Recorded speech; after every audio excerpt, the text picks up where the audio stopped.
Language function part 3. તો મિત્રો અગાઉ આપણે 12 જે લેંગ્વેજ ફંક્શનની વાત કરી ચૂક્યા. મારા પ્રથમ વિડીયોની અંદર 6 લેંગ્વેજ ફંક્શન હતા અને એ પછીના વિડીયોની અંદર બીજા 6 લેંગ્વેજ ફંક્શન હતા. આપ અત્યારે હાલ બોર્ડ ઉપર જોઈ શકો બીજા 6 લેંગ્વેજ ફંક્શન મેં અહીંયા લખેલા છે. ટોટલ મારે 18 આમ 19 છે, પણ 8 લેંગ્વેજ ફંક્શન છેલ્લું છે જે કહી શકાય ઇન્ફોર્મેશન મેળવવા માટેનું. એ આ બધા ફંક્શન ભેગા કરીને અમુક શબ્દો લીધેલા માટે મેં બોર્ડ ઉપર નથી લખ્યું. તો એ હું તમને જ્યારે કમ્પ્લીટ ધ સેન્ટેન્સ આપણે ચલાવીશું ત્યારે એમાંના કેટલાકની વાત કરીશું. તો અહીંયા પહેલું ફંક્શન છે મિત્રો રિપોર્ટિંગ. રિપોર્ટિંગ નો મતલબ થાય કોઈને કહેવું, જણાવવું, અહેવાલ આપવો. તો મારો આવનારો વિડીયો અથવા મારો કોઈક એવો વિડીયો તમે જોશો જેની અંદર ઇનડાયરેક્ટ સ્પીચ એટલે રિપોર્ટેડ સ્પીચ આવશે. એ રિપોર્ટેડ સ્પીચ એટલે ડાયરેક્ટ ઇનડાયરેક્ટ સ્પીચ ની અંદર જેટલા રિપોર્ટિંગ વર્બ વપરાય છે એ તમામ રિપોર્ટિંગ વર્બ આ રિપોર્ટિંગમાં આવશે. કયા કયા જ્યારે વિડીયો જોશો ત્યારે આપણને આઈડિયા આવશે કે કયા કયા વર્બ છે. અથવા તમે અગાઉના ધોરણમાં ધોરણ 9 માં પણ આવતું હતું આ રિપોર્ટિંગ વર્બ. એટલે કહેવાનો મતલબ ઇનડાયરેક્ટ સ્પીચ અથવા આપ કહો તો રિપોર્ટેડ સ્પીચ ધોરણ 9 માં, ધોરણ 10 માં, ધોરણ 11 અને ધોરણ 12 આ ચારેય વર્ષની અંદર રિપોર્ટેડ સ્પીચ આપ ભણવાનું આવે છે. એની અંદર આ તમામ મેં લખ્યા એ રિપોર્ટિંગ વર્બનો ઉલ્લેખ ત્યાં કરેલો છે. હોય જ, કારણ કે એક વ્યક્તિ જ્યારે બીજા વ્યક્તિને જણાવતો હોય ત્યારે એ ટોલ્ડ ધેટ એ આપણું હકાર વાક્ય છે. આસ્ક્ડ ઇફ એ આપણું પ્રશ્નાર્થ વાક્ય છે. અથવા જો WH વર્ડ તમે જ્યારે ભણશો અથવા તમે જ્યારે મારો વિડીયો જોશો ડાયરેક્ટ ઇનડાયરેક્ટ સ્પીચ નો ત્યારે તમને આ વધારે ખ્યાલ આવશે. અત્યારે માત્ર શબ્દો ઉપર જાઓ, અંદર ઊંડાણમાં ન ઉતરશો. માત્ર એના લેંગ્વેજ આઇટમની આજે વાત કરું તો ટોલ્ડ ધેટ, આસ્ક્ડ ઇફ અથવા WH ક્વેશ્ચન, અથવા ઇન્ફોર્મ્ડ એટલે જણાવવું, ઇન્ફોર્મ, અથવા રિપ્લાઇડ એટલે જવાબ આપવો, એડવાઇઝડ સલાહ, રિક્વેસ્ટેડ એટલે વિનંતી, સજેસ્ટેડ એટલે સૂચન અથવા સૂચના, પ્રપોઝડ કરવું એટલે કહેવું એમ, તો ઇન્સ્ટ્રક્ટેડ એટલે માહિતી આપવાની વાત છે, ઓર્ડર્ડ આજ્ઞા આપવી, નોટિસ્ડ એટલે તમને ખ્યાલ છે કે સૂચના એટલે સૂચન. એક નોટિસ બોર્ડ ઉપર કોઈ કહેવાય કે કંઈ લખેલું તો નોટિસ કહી શકાય. તો કમાન્ડેડ એટલે ફરજદર્શક હુકમ, ત્યારબાદ વોર્ન એટલે કે ધમકી, અને થ્રિએટન એટલે કે વોર્ન એટલે ચેતવણી અને થ્રિએટન એટલે કે ધમકી આપવી. વિશ્ડ એટલે કોઈના માટે પ્રાર્થના કરવી અથવા પ્રે કહી શકાય, વિશ કહી શકાય, અને થેન્કડ આ ત્રણ છે. વિશ્ડ, પ્રેડ અને થેન્કડ આ ત્રણે શુભેચ્છા પાઠવવા માટે વપરાતા રિપોર્ટિંગ વર્બ છે. અને છેલ્લે એક્સક્લેમ્ડ એ આપણું ઉદ્ગાર દર્શાવતું છે. એક્સક્લેમ્ડ વિથ એ હું તમને રિપોર્ટિંગ વર્બ છે એવું કે જે ડાયરેક્ટ ઇનડાયરેક્ટ સ્પીચના ઉદ્ગાર વાક્યમાં વપરાય છે. એ સંયુક્તના બદલે હું ત્યારે કહીશ તમને. પણ અત્યારે હાલ એટલું યાદ રાખો કે રિપોર્ટિંગ આવે ત્યારે કયા કયા શબ્દો યાદ રાખવાના. તો અહીંયા આપેલા છે ટોલ્ડ ધેટ, આસ્ક્ડ ઇફ અથવા WH ક્વેશ્ચન, પછી ત્યારબાદ informed, reply, advised, requested, suggested, proposed, instructed, ordered, noticed, commanded, warned, threaten, wished, prayed, thanked અને એક્સક્લેમ્ડ આટલા શબ્દો સૂચવાય છે રિપોર્ટિંગમાં. એટલે કોઈને કોઈ એક વ્યક્તિ બીજા વ્યક્તિને જણાવતો હોય ત્યારે આ શબ્દોનો એ પોતે યુઝ કરે છે. લેંગ્વેજ આઇટમ આની આટલી છે. આ બધું ના યાદ રાખવું હોય તો ખાલી અહીંયા ટૂંકમાં યાદ રાખવાનું કે ઇનડાયરેક્ટ સ્પીચ. Indirect speech. પણ એ મેં કેમ નથી લખ્યું? કારણ કે કદાચ કોઈએ મારો વિડીયો ના જોયો હોય ઇનડાયરેક્ટ સ્પીચ નો તો એને આઈડિયા ના આવે કે ઇનડાયરેક્ટ સ્પીચમાં શું આવે. પણ એકવાર ઇનડાયરેક્ટ સ્પીચ નો વિડીયો મારો જોઈ લેશો ત્યારે તમને આઈડિયા આવી જશે કે અહીંયા ટૂંકમાં ઇનડાયરેક્ટ સ્પીચ યાદ રાખો તો પણ ચાલે. પણ એ ક્યારે?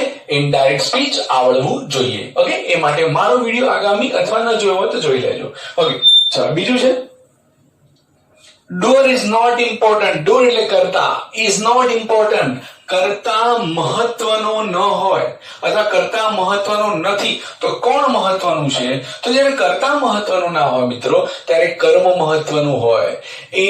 આ ખાસ યાદ રાખજો, જ્યારે કરતા મહત્વનું ના હોય ત્યારે કર્મ મહત્વનું હોય. ડુઅર ઇઝ નોટ ઇમ્પોર્ટન્ટ એનો મતલબ થાય કરતા મહત્વનું નથી, એટલે કર્મ મહત્વનું છે. અને કર્મ મહત્વનું હોય એટલે કર્મ મુખ્ય સ્થાને હોય ત્યારે પેસિવ વોઇસ આવે, પેસિવ ફોર્મ આવે. જેમ કે એક એક્ઝામ્પલ આપું, હું એમ કહું કે we celebrated independence day in our school.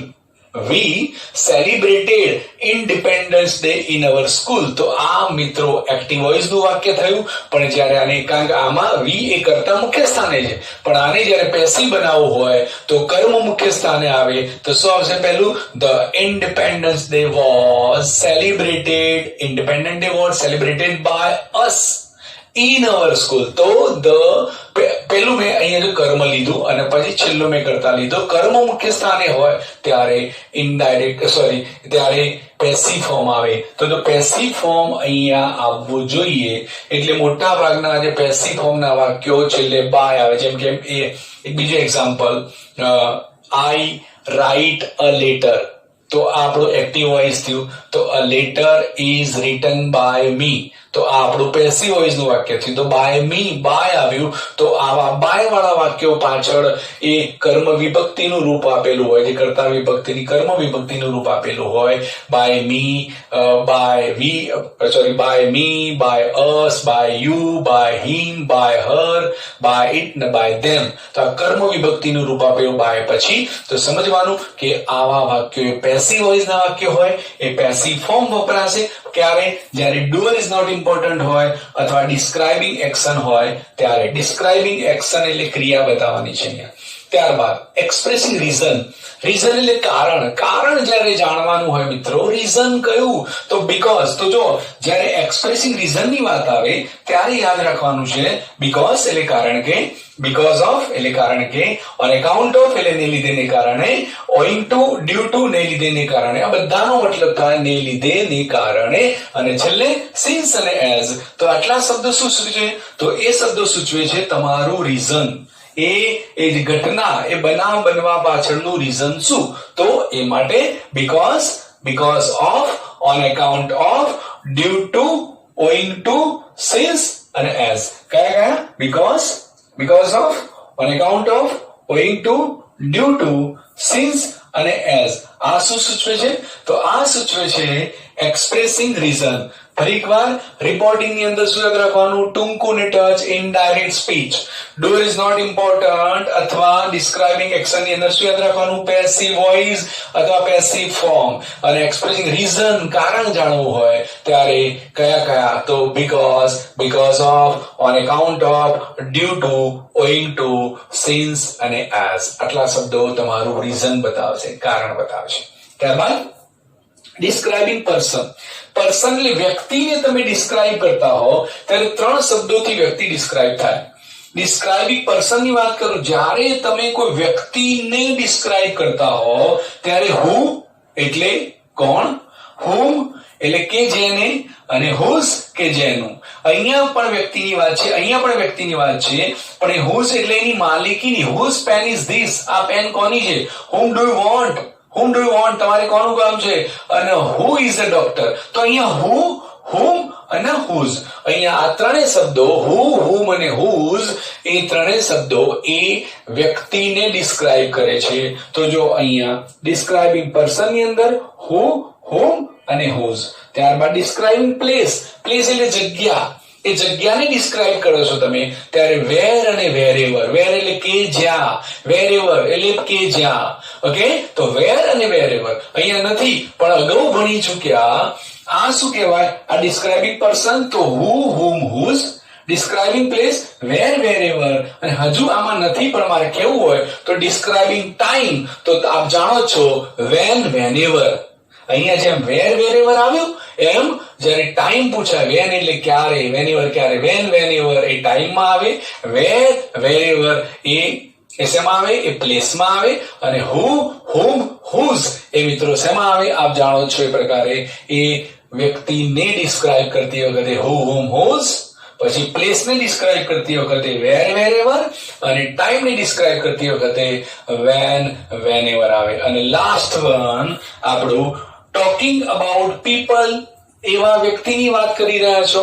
જો અહીંયા ટોકિંગ અબાઉટ પીપલ એવા વ્યક્તિની વાત, પ્લેસ એવી જગ્યાની વાત, કે પછી થિંગ એવી વસ્તુની વાત. ફરીવાર ટોકિંગ અબાઉટ પીપલ એટલે વ્યક્તિ, પ્લેસ જગ્યા, કે પછી થિંગ એટલે વસ્તુની વાત કરી રહ્યા છો ઇન રિલેશન ટુ સમથિંગ કે જેની સાથે એ કનેક્ટેડ છે, રિલેશનમાં છે અથવા જોડની સાથે કંઈક જોડાયેલો.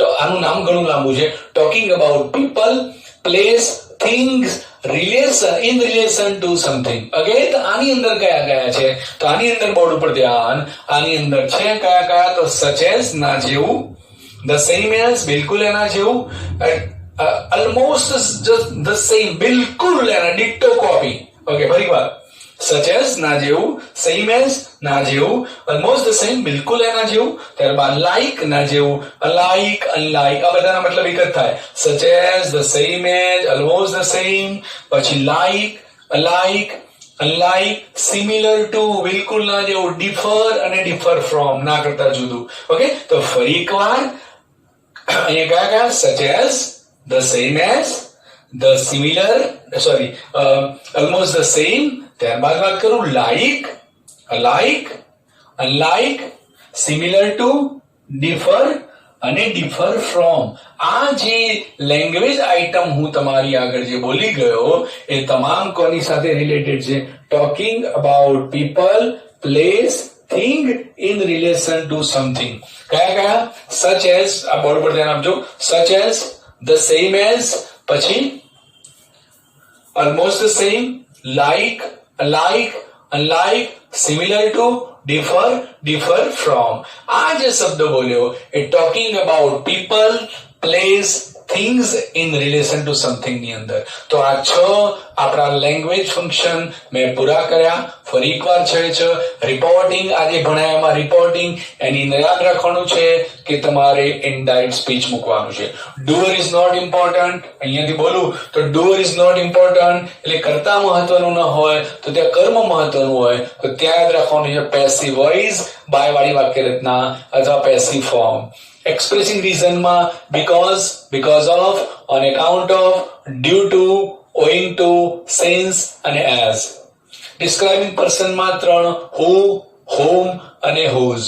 ડિસ્ક્રાઇબિંગ પ્લેસ જગ્યામાં where, wherever. અને talking about people, place, thing in relation to something ની અંદર કયા કયા યાદ રાખવાના? તો મેં કહી દીધા. such as, the same as, almost the same, like, alike, unlike, similar to, differ અને differ from. તો આ થયા મિત્રો આપણા લેંગ્વેજ ફંક્શન. આ લેંગ્વેજ ફંક્શન 3 જગ્યાએ કામ લાગે છે.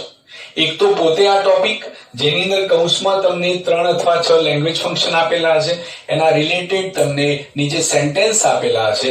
આ શબ્દોની ઓળખ દ્વારા તમારે ઓળખવાનું છે કે લેંગ્વેજ ફંક્શન કયું છે. આ લેંગ્વેજ ફંક્શન બીજા એક ટોપિકમાં આવે છે ડાયલોગના રૂપમાં. 2 વ્યક્તિઓ વચ્ચે સંવાદ થતો હશે, એક વ્યક્તિ બોલ્યો, બીજો વ્યક્તિ જ્યારે જવાબ આપશે તો નીચે ખાલી જગ્યા આપી છે અને કૌંસમાં લખ્યું હશે શોઈંગ રિઝલ્ટ, અને એના લગતા નીચે તમને 4 MCQs આપેલા હશે. So that, such that, to, enough to, so કે therefore માંથી ગમે તે એક અંદર આપેલું હશે, તમારો સાચો જવાબ બનશે. પણ આ ક્યારે ખબર પડે? જ્યારે તમે લેંગ્વેજ ફંક્શન ની અંદર આ લેંગ્વેજ આઇટમ બધા જ તમને મોઢે હોય તો જ આ શક્ય છે. અને ત્રીજું ક્યાં પૂછાય છે? તો કમ્પ્લીટ ધ સેન્ટેન્સ ની અંદર 6 માર્ક્સના કમ્પ્લીટ ધ સેન્ટેન્સ આવે છે. એની અંદર અલગ અલગ સેન્ટેન્સ આપેલા હશે અને એ સેન્ટેન્સ માં તે જો અધૂરા વાક્યો હશે કૌંસમાં લખ્યું હશે કે મેકિંગ સપોઝિશન. હવે તમારે આની અંદર આ પાર્ટ બી માં આવી છે આ ટોપિક કમ્પ્લીટ ધ સેન્ટેન્સ. આની અંદર તમારે જાતે બનાવવાનું છે સેન્ટેન્સ. તમને એ યાદ હોવું જોઈએ કે મેકિંગ સપોઝિશન આવ્યું એટલે શું આવે? તો યસ, આવડી ગયું. એઝ ઇફ અને એઝ ધો આવે તો એઝ ઇફ અને એઝ ધો તમારે એના વડે આખું વાક્ય પૂરું કરવાનું છે. ઓકે, એ સમજાવીશ પણ જ્યારે કમ્પ્લીટ ધ સેન્ટેન્સ નામનો ટોપિક આવે ત્યારે. તો આપણા 12 જે અગાઉના જે 2 લેક્ચરમાં ભણ્યા હતા એ અને આ 6 એ રીતે ટોટલ આપણા 18 લેંગ્વેજ ફંક્શન પૂરા થયા. કયા કયા 12 હતા યાદ છે? થોડા ઘણા જે યાદ હોય આપણે એની પણ ચર્ચા કરી લઈએ. તો પહેલું શું હતું, યાદ છે? કોઈને યાદ છે? યાદ હોય તો મનમાં બોલો, હું બોલું, તમારે મનમાં બોલવાનું કે 12 લેંગ્વેજ ફંક્શન કયા કયા હતા. Showing result, showing time, showing purpose, બરાબર. શોઈંગ ની જગ્યાએ ડિસ્ક્રાઇબિંગ આવે, એક્સપ્રેસિંગ આવે, બધું સેમ હોય. મેં અગાઉના લેક્ચરમાં પણ આ તમને કહ્યું હતું. તો showing result, showing time, showing purpose, making supposition, expressing choice, alternative choice, આની વાત પહેલા લેક્ચરમાં આપણે કરી ચૂક્યા હતા. યાદ આવ્યું? કયા કયા? Showing result, showing time, showing purpose, making supposition, expressing choice અને alternative choice. આ 6 એ પહેલા આપણા પાર્ટ 1 કહી શકાય. પાર્ટ 1 માં. પાર્ટ 2 માં કયા કયા હતા યાદ છે? તો પાર્ટ 2 માં કમ્પેરિંગ પીપલ અથવા કમ્પેરિઝન બોલી શકો, કોન્ટ્રાસ્ટ બોલી શકો, condition in the past, habitual past, અને ત્યારબાદ વાત કરું તો મેનર ઓફ એક્શન, અને ત્યારબાદ ગિવિંગ એડવાઇસ અથવા સજેશન ની વાત કરી ચૂક્યા હતા. અને આજે આપણી સમક્ષ છે reporting, doer is not important, expressing reason, describing person, describing place, અને talking about people, place, things in relation to something. તો અહીંયા મિત્રો આપણા 18 લેંગ્વેજ ફંક્શન અહીંયા પૂરા થયા. આશા રાખો કે આપને આ બધા જ 18 મારા 3 વિડીયો છે. Part 1, part 2, part 3. પાર્ટ 1 માં 6, પાર્ટ 2 માં 6 અને પાર્ટ 3 માં 6. આ ત્રણેય ભાગ ધ્યાનથી જોજો, વારંવાર જોજો, અને આ લેંગ્વેજ ફંક્શન આપણે મોડે કરવાના છે. વધુ એક નવા ટોપિક સાથે આપણે આવનારા સમયમાં મળીશું. ત્યાં સુધી ગુડ બાય.